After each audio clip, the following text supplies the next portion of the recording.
rose are next to be commended. We're taking down all of those who oppose. Greasy Grove will soon be upon us. Katie Hike, we're sitting on the battle bus. We're closing in and we'll soon claim victory. Wailing Woods is where we landed. We're till rose are next to be commended. We're taking down all of those who oppose. Greasy Grove will soon be upon us. Katie Hike, we're sitting on the battle bus. We're closing in and we'll soon claim victory. Our aim never disappoint, so we have coincidentally stumbled on a legendary. Wait until they see us now. Waiting for the opportune time to show them this new power of mine. Wailing Woods is where we landed. We're till rose are next to be commended. We're taking down all of those who oppose. Greasy Grove will soon be upon us. Katie Hike, we're sitting on the battle bus. We're closing in and we'll soon claim victory. Wailing Woods is where we landed. We're till rose are next to be commended. We're taking down all of those who oppose. Greasy Grove will soon be upon us. Katie Hike, we're sitting on the battle bus. We're closing in and we'll soon claim victory. Our aim never disappoint, so we have coincidentally stumbled on a legendary. Wait until they see us now. Waiting for the opportune time to show them this new power of mine. Wailing Woods is where we landed. We're till rose are next to be commended. We're taking down all of those who oppose. Greasy Grove will soon be upon us. Katie Hike, we're sitting on the battle bus. We're closing in and we'll soon claim victory. Wailing Woods is where we landed. We're till rose are next to be commended. We're taking down all of those who oppose. Greasy Grove will soon be upon us. Katie Hike, we're sitting on the battle bus. We're closing in and we'll soon claim victory. Our aim never disappoint, so we have coincidentally stumbled on a legendary. Wait until they see us now.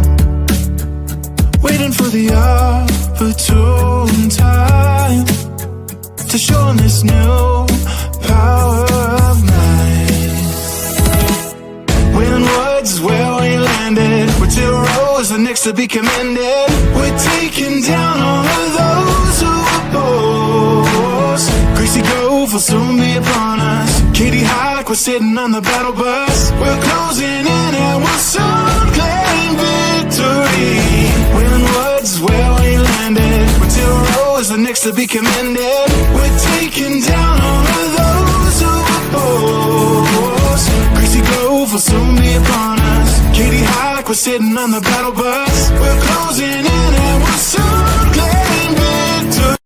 Our aim never disappoint, so we have coincidentally stumbled on a legendary. Wait until they see us now. Waiting for the opportune time to show them this new power of mine. Wailing Woods is where we landed. We're till rose are next to be commended. We're taking down all of those who oppose. Greasy Grove will soon be upon us. Katie Hike, we're sitting on the battle bus. We're closing in and we'll soon claim victory. Wailing Woods is where we landed. We're till rose are next to be commended. We're taking down all of those who oppose. Greasy Grove will soon be upon us. Katie Hike, we're sitting on the battle bus. We're closing in and we'll soon claim victory. Our aim never disappoint, so we have coincidentally stumbled on a legendary. Wait until they see us now. Waiting for the opportune time to show them this new power of mine.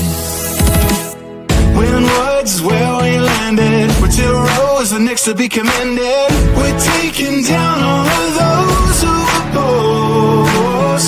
Greasy Grove will soon be upon us. Katie Hike, we're sitting on the battle bus. We're closing in and we'll soon claim victory. Wailing Woods is where we landed. Till Rose are next to be commended. We're taking down all of those who oppose. Greasy Grove will soon be upon us. Katie Hike, we're sitting on the battle bus. We're closing in and we'll soon claim victory. Going our aim, never disappoint. So we have coincidentally stumbled on a legendary. Wait until they see us now. Waiting for the opportune time to show them this new power of mine. Wailing Woods is where we landed. We're till Rose are next to be commended. We're taking down all of those who oppose. Greasy Grove will soon be upon us. Katie Hike, we're sitting on the battle bus. We're closing in and we'll soon claim victory. Wailing Woods is where we landed. We're till Rose are next to be commended. We're taking down all of those who oppose. Greasy Grove will soon be upon us. Katie Hike, we're sitting on the battle bus. We're closing in and we'll soon claim victory. Going our aim, never disappoint. So we have coincidentally stumbled on a legendary. Wait until they see us now. Waiting for the opportune time to show them this new power of mine. Wailing Woods is where we landed. We're till Rose are next to be commended. We're taking down all of those who oppose. Greasy Grove will soon be upon us. Katie Hike, we're sitting on the battle bus. We're closing in and we'll soon claim victory. Wailing Woods is where we landed. We're till Rose are next to be commended. We're taking down all of those who oppose. Greasy Grove will soon be upon us. Katie Hike, we're sitting on the battle bus. We're closing in and we'll soon claim victory. Good evening, everyone. Last week we told you the hard truth. When your team isn't performing, the first place to look is not them, it is you. Today we go further into that because the problem isn't enough. You need the framework to actually fix it. 5 things. Great managers do all 5. Most owners maybe do 2. And we're going to close that gap right now. Yeah, I think, like I say, from our conversation last week, hopefully it touched a few of you and made a few of you go like, ouch, that kind of hurt. Yeah. Because it all has. We've all been there before. But again, last week we really talked about, the employee problem is not the employee. Yeah. Okay. If you've got a problem with an employee, you hired somebody that was motivated, they were excited to work for you. And all of a sudden, 6 months, a year and a half later, 2 years later, and you're going like, what happened? Well, as we talked about last week, you happened. Yeah. Okay. And that's the thing you got to watch out for, because it's real easy to hire somebody and think, okay, well, now we're just going to be an automatic pilot. You're just not. As an owner, you're never just on automatic pilot. You constantly need to feed into your people and to keep them growing. Absolutely. I mean, and it the first thing that I think about as you're talking about automatic pilot, it's you've got to check in, you've got to see how things are going. And if anyone watched the what was the name of the spaceship that just took off? Artemis 2. Yeah. The Artemis 2 program. I mean, how many checks did they go through? A lot. How many things? Yes, they're still autopilot, right? They had a countdown on the rocket that was all fully automated. All of the first flight parts were fully automated. But how many checks did they have to go through to get to that automation?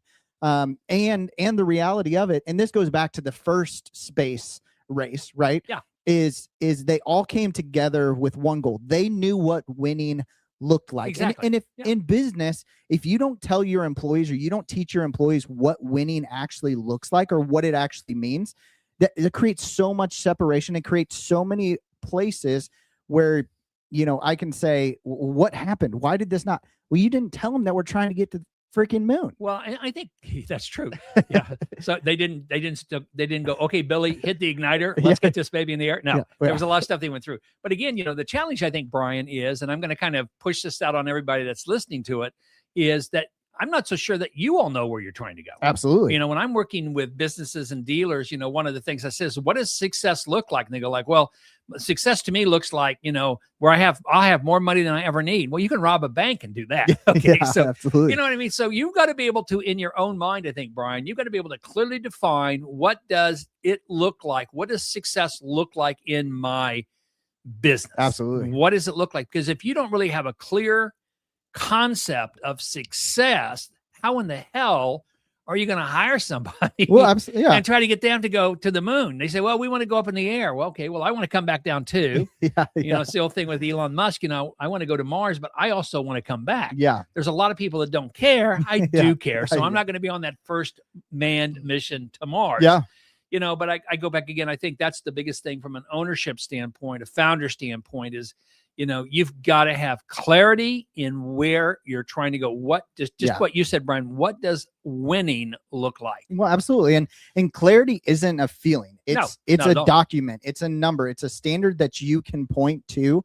And I think a lot of business owners and a lot of the people who listen here, they go, oh, I've got plenty of clarity. Okay. What is that documentation? Where is that point? Where's that number? Right. What is that? Well, I don't know, but we're moving in the right direction. Well, how do you know? Do you know? And it goes back to that example that you do in a lot of your talking things. It's point north. Yeah, exactly right. I have everybody stand up, close their eyes, and say, okay, now I want everybody to face north. Yeah. And 75% of the people, well, they're all facing in a different direction, and maybe 25% of people just out of pure luck. Yeah. Have them do it. Then I have them open their eyes up. Then I give them all a compass. Yeah. I say, now find north. Right. Okay. And that compass, that's in business. That's your document. That's your number. That's the standard exactly that you right. have to exactly go to. Right. Yeah. And I've seen it many times in many of the dealerships and many of the businesses that we've worked with over the years, that just take care of the customer. Right. Yeah. And they go, oh, our goal is to just take care of the customer.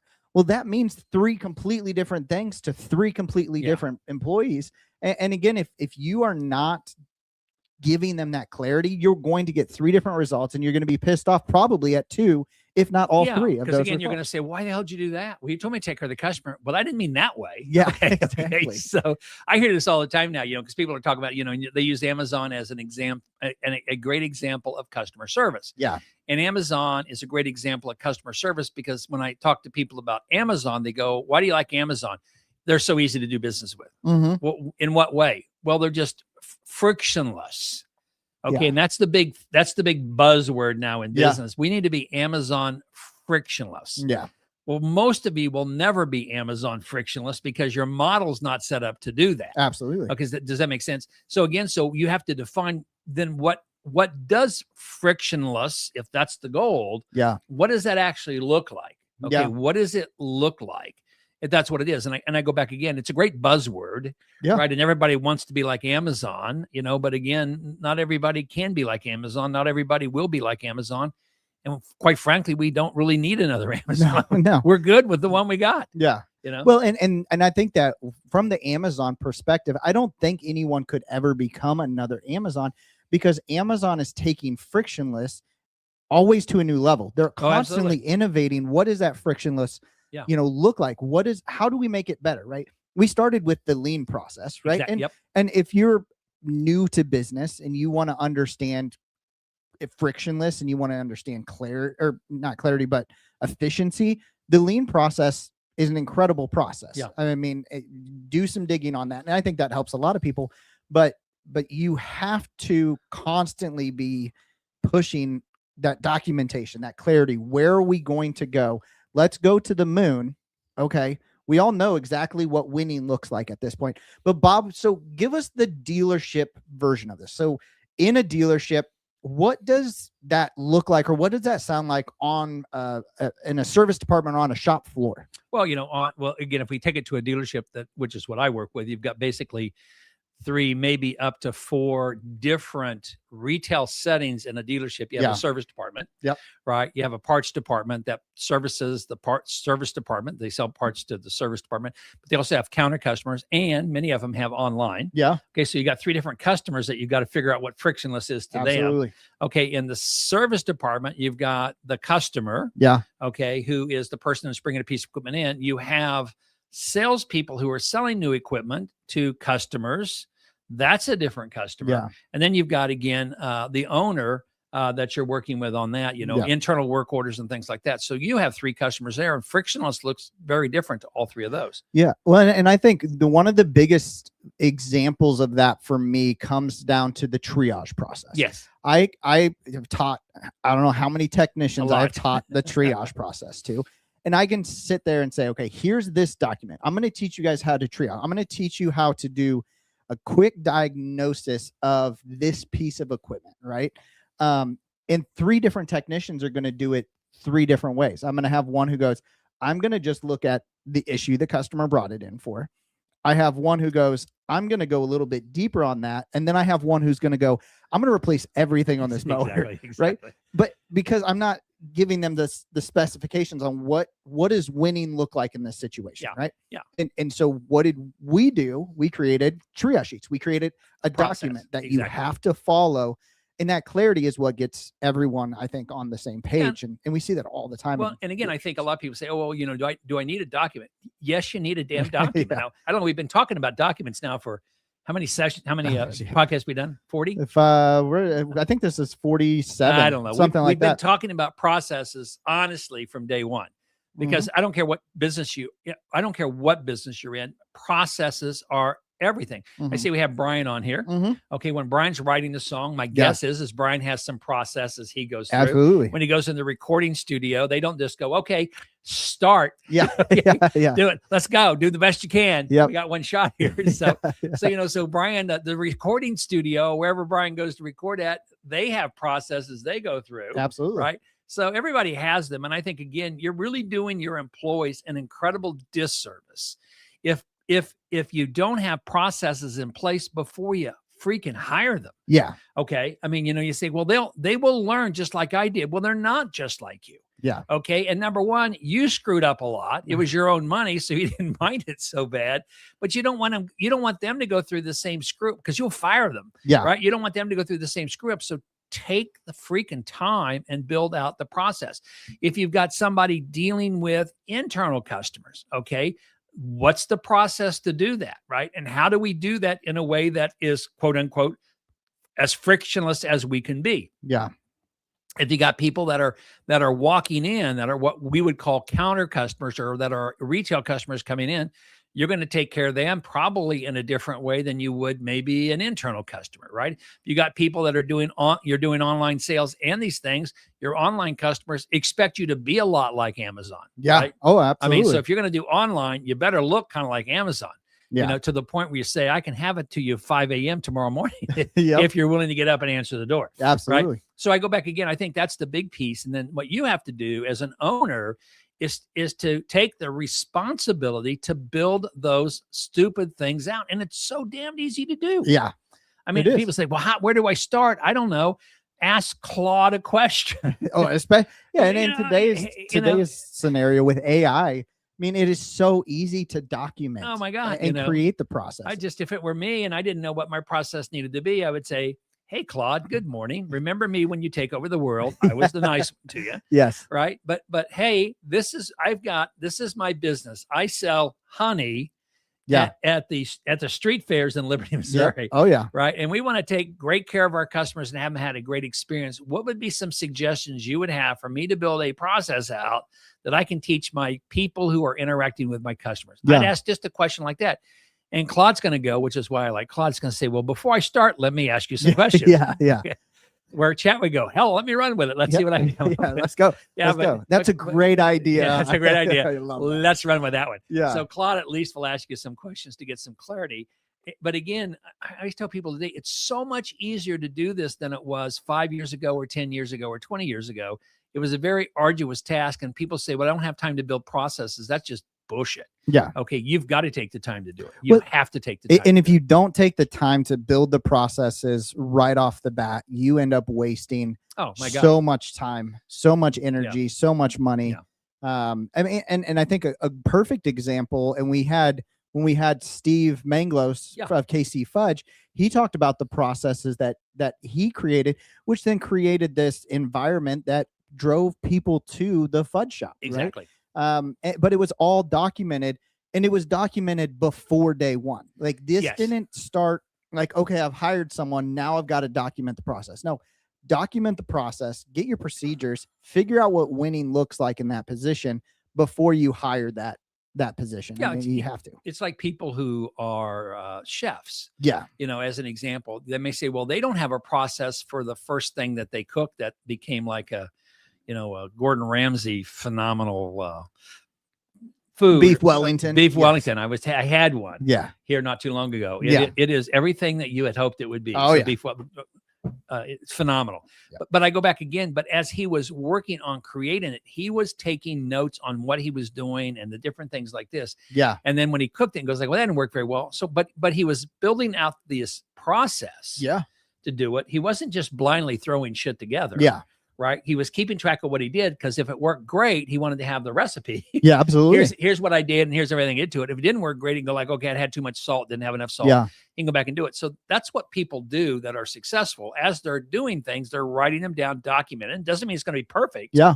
Okay. And even when I tell people they call a process, not a conclusion. Yeah. Okay? Because a process is always being refined. Right. But you at least got to start with. And I think that's the big thing. And I think, again, a lot of times, and then I want to move on to our conversation for today and stop beating people up on what they did. But I think, again, a lot of times we get frustrated with employees. Employees are more frustrated with you than you are with them. And they don't tell you about it. They just simply leave. Yeah. And then you say, well, they didn't leave me very well. Well, again, you get to a point where you go, screw it, I'm done. I give up, and I think that's the piece of it. Well, and that goes back again. I mean, we talked about this statistic last week is 75, and it's probably higher than that now, but I know 2 years ago, 75% of employees left their job because of management. Yeah. Not because of they didn't like their job. No. Not because they didn't like the company. They could not stand management. Well, and again, and they were mismanaged. Yeah. I go back again. People leave managers. They don't leave companies. Right. If you suck as a manager and you have a lot of turnover, people say, well, you just can't find good people today. Well, actually, you found good people. You just suck as a manager. Yeah. Okay. Yeah. So again, it's not about the people. Yeah. Right. It's if you're hiring them and you're managing them, right, you've got a team to coach. Right.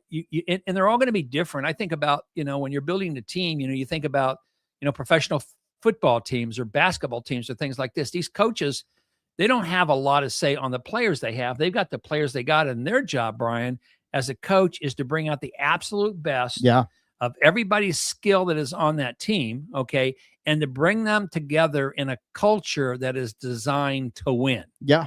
Okay, absolutely. That's what it is. They know when they start the very first game of the season, their number one objective is to win the Super Bowl. Yeah. They're all focused on that. Okay? Unless you're the Cowboys, and then your goal is just to even the Cowboys is to win a game. I grew up in a time where the Cowboys were America's team. Yeah. So the Cowboys haven't always been the Cowboys of today. No, they used to be a powerhouse of a team. Yeah. So and they will get back there again. Just not with the quarterback they currently have. So anyway, and not knocking it because he's throwing better than I could. So absolutely. I'm not knocking that at all. All I'm saying again is that's really kind of the thing is that that's your job again as a manager is the first thing. And I talked about this last week. Managers manage processes and coach people. You do not manage people. You can't manage people. People are unmanageable. Yeah. Okay. Processes are manageable. Yeah. So again, if you're trying to manage people, you're already screwed. Yeah. Okay. You've got to get that out of your head. You manage processes, you coach people. Yeah. Oh, absolutely. Well, and you build the processes that manage the people. Exactly. I mean, that comes down to it. But going back to the very kind of beginning of this, right? Hiring, a lot of people go, okay, well, I hired this position. I onboarded them on Monday. right? Right. I know where onboard you're them, going with this. And that's the finish line, right? I hired them. I spent a day walking them through what it looks like, and then that was it. But the reality of it, hiring is just the starting line. Yeah. There is nothing that is finished in an owner's or a manager's role. Nothing is finished when you hire. That is truly the starting line. And you're going to be running that race. And I think at least 30 days with an employee. Doesn't mean you have to be holding their hand the whole time, but you really have to be checking in on them, making sure they're understanding, making sure they're not with Uncle Jim in the shop who bitches, moans, whines, complains, shows up late, and drinks coffee all day, every day from his stool while he should be working on a piece of equipment. Right. Well, the thing you have to think about, and to this point, so I'm going back to the football analogy again, but you think about when a new player comes on a team, right? They get a playbook. Yeah. And their job, and the playbook is the process, right? Okay, we have these different variations we do, but this is our process. And so the first thing they have to do is learn the playbook. And so they have something they can take with them. They have something they can study. Yeah. And then they have coaches working with them on those plays. Yeah. And teaching them how to run those plays. And they're doing them not in a real game. Yeah. Okay, say, well, we're going to practice this. I know you've never done this before, but I want you to run as fast as you can and get away from everybody. I'll throw you the ball. Exactly. So they practice it in practice. Okay. Yeah. And I always tell salespeople, when you're trying to learn how to sell, don't practice your closing techniques on people that could actually buy from you. Yeah. Practice on people in your own dealership and things like that. So again, it's understanding that, it's the start. When they come on, it's the start. And like you say, Brian, a lot of times people say, okay, I hired you, I know you did this at another dealership, or you did this as another company, so I just need you to do there. Well, they did it a different way there. Yeah, right. Absolutely. And so, so you have to go back and you have to make those changes and adjustments with them. And again, understanding, on the average, it takes a person. And I used to tell this when an employee, a dealership hires an employee, it takes an employee that's never done something in your business about 12 months to get to be at 100% of what they can do. Yeah. 12 months. Okay. Yeah. And so what you're doing again is you're constantly kind of working with them, and you're teaching them, and you're guiding them and directing them. And again, for the first 30 days, you should be pretty hands-on with any employee you hire. Yeah. Okay. And then, so maybe that's your first parts manager, or maybe that's your first service manager. Maybe they're doing service and doing those things. And then you got to teach them how to, when they bring somebody else underneath them, how to do what you did. Yeah. Okay, you don't have to train everybody, but you got to take the first people that you hired and teach them correctly, so that when you give them somebody new to train, they have a pattern, they have a process to take that new person through. Yeah. It's not Uncle Joe who's sitting on the thing out there. So, I think that's the big piece. And again, understanding that when you hire them, it's not the finish line, man. It's the starting line. Absolutely. Yeah. And honestly, the thing that keeps popping in my head, every once in a while you'll get a star employee. Sure. Right. Like me. Yeah, exactly. That's who I was thinking. Absolutely. My thought. I was not in the beginning to start. My thought on that one, is yes, you have to go through the playbooks, right? You have to do this, or you find one employee who's really, really good at very specific things. And in my analogy, my thought on this is Tyreek Hill when he played for the Kansas City Chiefs. Right? We don't need you to zig. We don't need you to zag. We want you to run as fast as you can. And Patrick Mahomes will put the ball in your hands. And we got a quarterback that will throw the ball as far as you can run. Yeah, exactly. Right. And it worked really well. And he still did a lot of training, and I'm not taking away from that, or he didn't learn the playbook, but we had a very successful season because he could run fast. Right? And Patrick Mahomes could throw it a long way. Very accurately. So very accurate. But and I think that the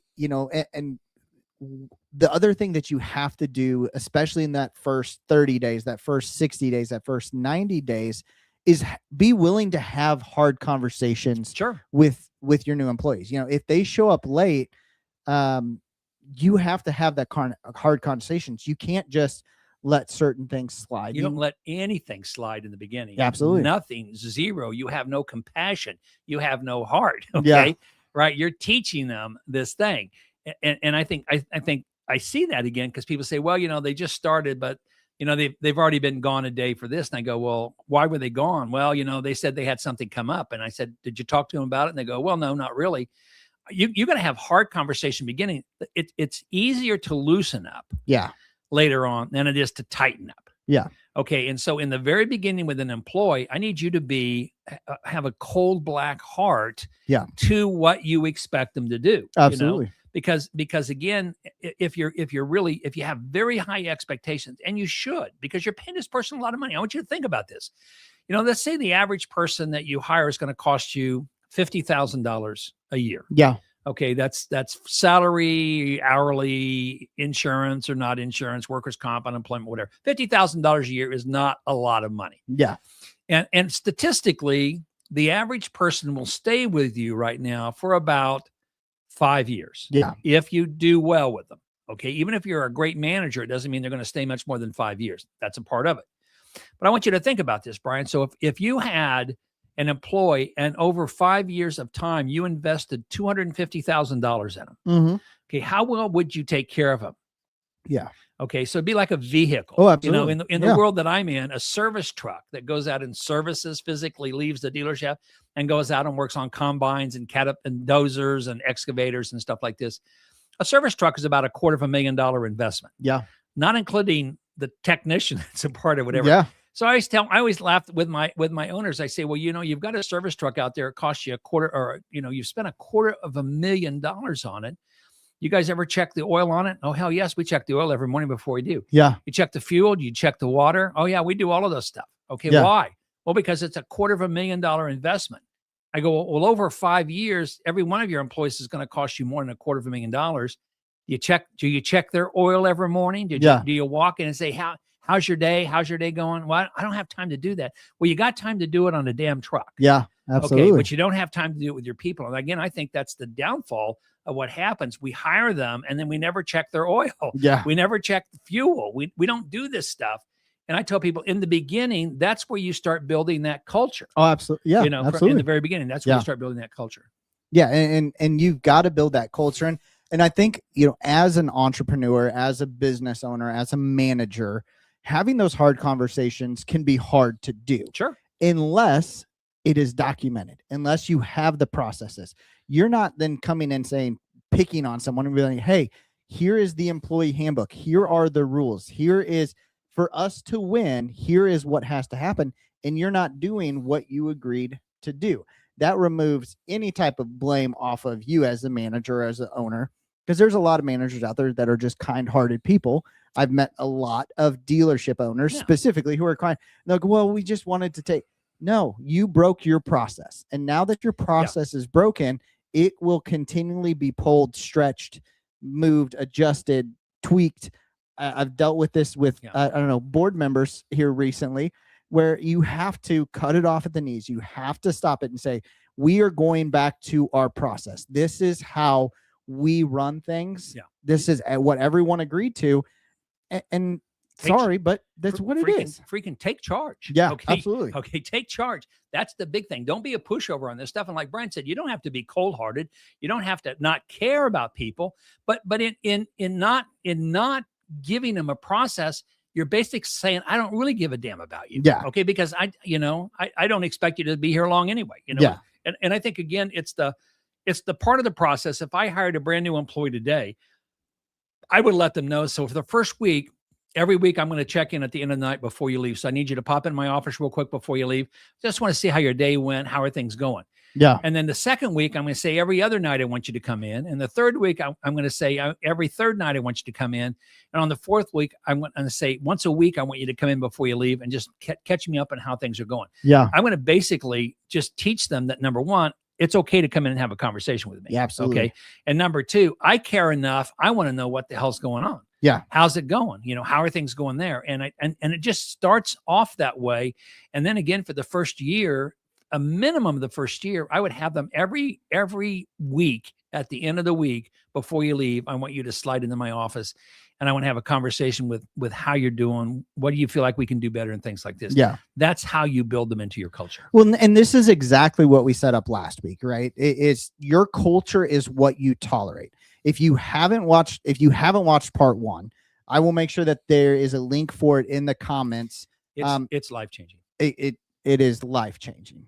Probably the best media you could ever watch. I would like to think so. Yeah, yeah, I would. Yeah, I would. But That you would do be need to watch it because it you really do. kind of sets the tone for this. Well, I mean, and it connects directly to what you Yes. were just saying. Is you have to build that culture, and the culture becomes what you tolerate. Right. It really is. I mean, and then once you've built that culture, I think that the next step is build a scoreboard. Sure. Because you have to know, are we winning? Are we not winning? And honestly, for you, what is a scoreboard in, let's just take a service department. We'll take out the parts, take out all the Awesome. service department only. What is a scoreboard? If you were to tell a service department, here's how we build, or here is what is on your scoreboard, what would that be? Well, there's 4 things that we look at in the service department. Number 1 is comebacks or redos. So Yeah. what % of the work that we do is not correct when it goes out to a customer? People say, well, it should all be correct. Well, we're working with mechanical things. Okay. Yeah. So as much as we like to do it, there's a million things that are going on, but we want less than 1% of all the work that we have go out of our shop be a comeback. Mhm. Okay. So we measure comebacks. That's our quality control standard. Yeah. Now, if you work as a mechanic for Delta, can you keep that to Yes. 0, please? I need, yes, absolutely. So if you're working on the plane I'm going to fly on next week, that 737-900, not looking for any comebacks at all on those. Yeah, no. But I would say again, but you look at the aviation industry, and again, I'm a pilot, they don't have the people that work on the job be the final check on the job. Absolutely. So they have a lot of quality checks in air travel Well, to keep that stuff. And how documented it. I mean, everything is documented. It's very intense. So that's the one I'm going to look at, and that's going to let me have that. Part of it is if I have very, very, very, very low comebacks, I'm going to have very, very, very, very, very happy customers. Absolutely. Okay, because a customer doesn't care what it costs. What they want they want it back quickly and they want it done right. Yeah. So that's our customer experience there. The next thing I would do in a service department is measure what we call productivity. Brian, you're a technician. You're in my shop. I pay you to be there 8 hours a day. Yep. How many of those 8 hours are you actually on work orders? Absolutely. Okay, so I would expect you to be on work orders all 8 hours. Yeah. Okay, so I expect 100% productivity out of my technicians. And if I look at your work orders and I say, gosh, Brian, you were only on work orders for 7 out of the 8 hours, then I'm going to go back as a manager and say, okay, I failed as a manager something, because this is my management measuring tool. What happened that kept Brian from being on a work order, knowing that we charge $200 an hour to work on a excavator? Yeah. And Brian missed 1 hour per day. Okay. Yeah. Of not being on a work order. We can charge it. So that's $200 a day. That's $1,000 a week. If I do that every day for a week, 4 weeks in a month. Okay. So I've got $4,000, and I've got that for 12 months. So if Brian just misses not being on a work order for 1 hour a day for 12 months, that's $48,000 a year. $48,000 a year of net profit I lost. And so that's a measurement I'm going to look at there. And then we look at tech efficiency. So when a technician's on a work order, and let's say we're working on a tractor that we have a cab on, and we've got to split it apart. That's typically a 20-hour task, a 20-hour job. And so we tell the customer it's going to take us 20 hours to split this tractor apart, put a new clutch in it, put it back together, and get it up and going for you. And so when the technician starts the job, if they get it done in 20 hours, they would be 100% efficient. So we're looking at tech efficiency. If they get the job done in 24 hours, we're still only going to charge the customer 20 hours. So we lost 4 hours that we can't bill anybody for. And so again, so we're looking at tech efficiency, and that lets me say, is a tech on a job that's over their pay grade, skill set, or did I not create enough time on the job to do that with? And then the last thing we measure that's a scorecard in the service department is what we call our recovery rate. And the recovery rate is how many hours did we pay technicians to be there, and how many actual hours did we bill out of our shop for that month? And I would expect that to be close to 90%. Yeah. So that's the scorecards that we do there.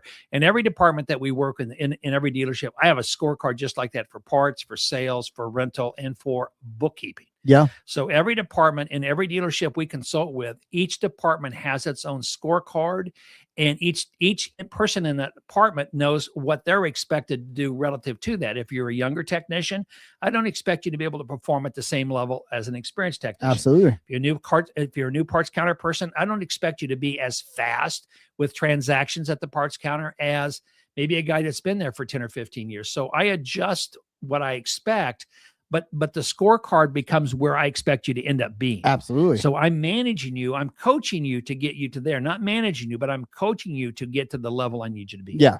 Well, and again, and that applies to all different entrepreneurs too. Doesn't matter what it is. To Brian Lay, who's Looks commenting from LinkedIn, from our LinkedIn live post. I mean, you can create scorecards, and I imagine he has his kind of set of scorecards when he goes into record a new song or when he's writing a new song. What does that win look like? Okay, I need to sit down and today write 2 new verses. I need to sit down and do this. You create those scorecards when you go into the studio. We're going to lay down the bass track today, or we're going to lay down the guitar track, or we're going to do this. Like you create those scorecards because, again, once everyone is playing out of the same book on the same field and looking at the same scoreboard, it's really easy to win a game. Yeah, it really is. You know, my wife is an author. Your mom is. Yeah. She's got a great book called The Kaleidoscope of Secrets, won a lot of awards. She's working on her second book, but her scorecard is she expects to write 3,000 words every day. And you say, well, 3,000 is not a lot. It's a lot when you're creating all new characters and everything like that. But that's what her scorecard is. And if she doesn't hit that, then she's going and she just works on her own. So she has to manage herself as a part of what she's doing. And Brian, that's probably a lot of what you have to do too, right? You have to be, you are your manager and you are the employee, and you have to set the same targets for yourself as though you're managing yourself there. And I think that's the other thing. Many times, we forget that, if I am the only employee, then you still have to manage yourself like you would an employee. And then Brian, in doing so, that also then starts to help you create processes. Absolutely. Well, and again, we're not picking on Brian Lay. We are picking on Brian. But again, because Brian had the courage to actually comment. Yeah, he's commenting. No, Brian is incredible. If you guys don't know who Brian Lay is, him and I have actually become very, very good friends. You can check him out. It tells me that he's not good at picking. Yeah, no, he's horrible at picking friends. But okay. No, but with him, he also goes by Belay. He's got some incredible music. He's doing some really incredible stuff. You definitely need to check him out. You can find him on YouTube, on LinkedIn, but again, and if he gives me permission, I might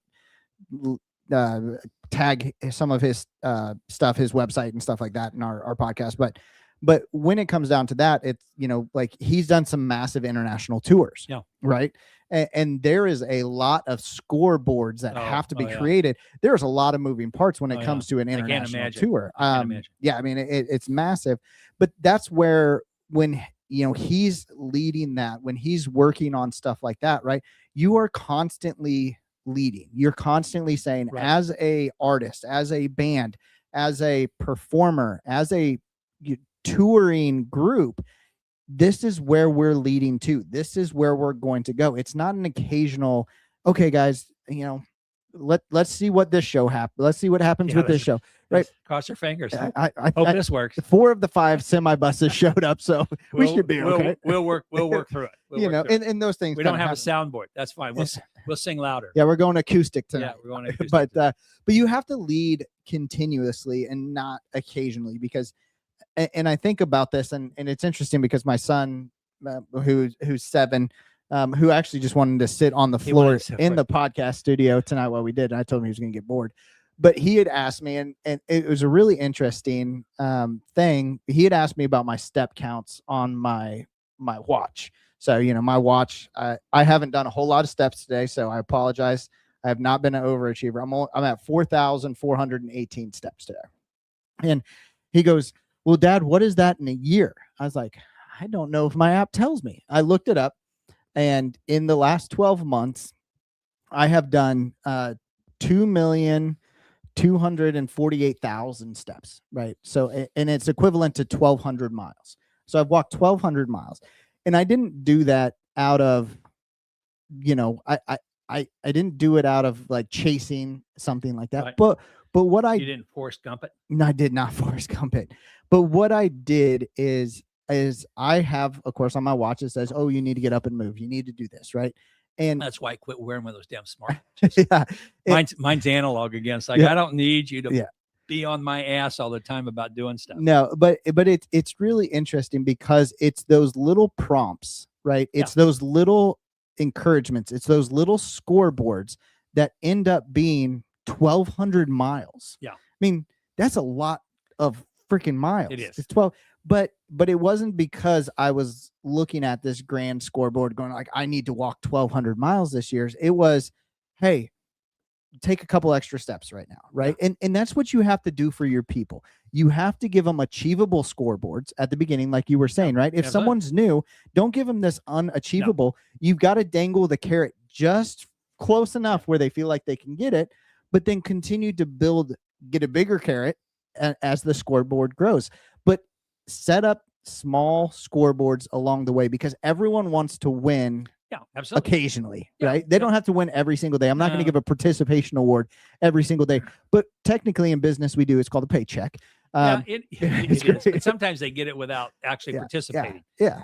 But it's kind of like you're saying there, Brian. I mean, if you started in January of 2025 and said my goal this year is to walk 1,200 miles, you would have gone, screw that, grab some chips, get some dip. Absolutely. But when you break it down into, like you said, it's 400 steps a day and you're kicking yourself in the butt because that's not a lot. Yeah. Quite frankly, it's not. No, it's not. That's kind of, I average about 7,800 that's a day. That's kind of a loser kind of thing. It is. But anyway, but I go back again, but like I say, it's setting those kind of small things, but having a scorecard, that's such an important part of it. It is. I mean, and here's your one thing from today, right? And the reality of it, I want you to just pick one of these. You don't have to fix all 5 things at once. If you were a winner, you would. If you were, you would walk more than 4,500 things. But if you don't feel like you can, pick one. Yeah. I mean, but look at everything that we've talked about. I mean, we've talked about leading continuously, not occasionally, building a scoreboard. You have to do that. Having the hard conversations early, hiring, that's not the finish line, it's the starting line, or defining a win before day one.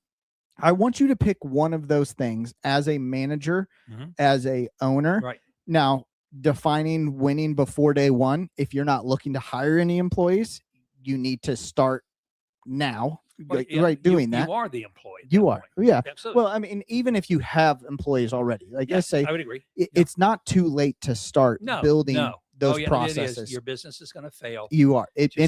Just give it up now. Go it's away. Not them. It's you. Doesn't matter when you start to walk 400 or 4,000 steps a day. Just freaking start something. Yeah. Pick one of those 5 things we talked about. Yeah. And say, okay, I'm already doing this one, Bob and Brian, but this is one I need to work on here. I need to have those hard conversations.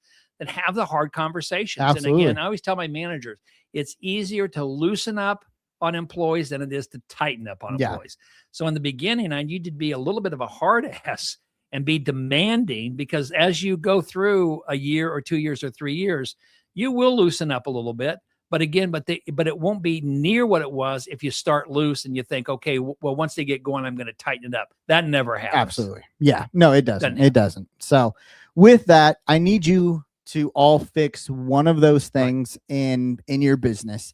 I need you to, whatever one spoke to you the most, the one that goes, oh, fuck, I screwed that one up. Yeah. That's the one that I want you to focus on this week.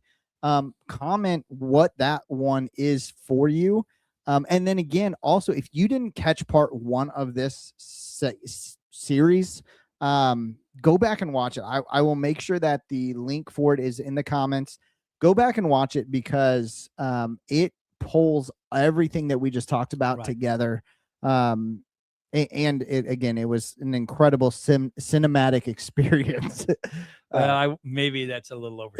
Yeah. It might be. I mean, it's comparable, I would say, to Beast Games. Not even close. Anyways, but with that, we're going to let you guys go.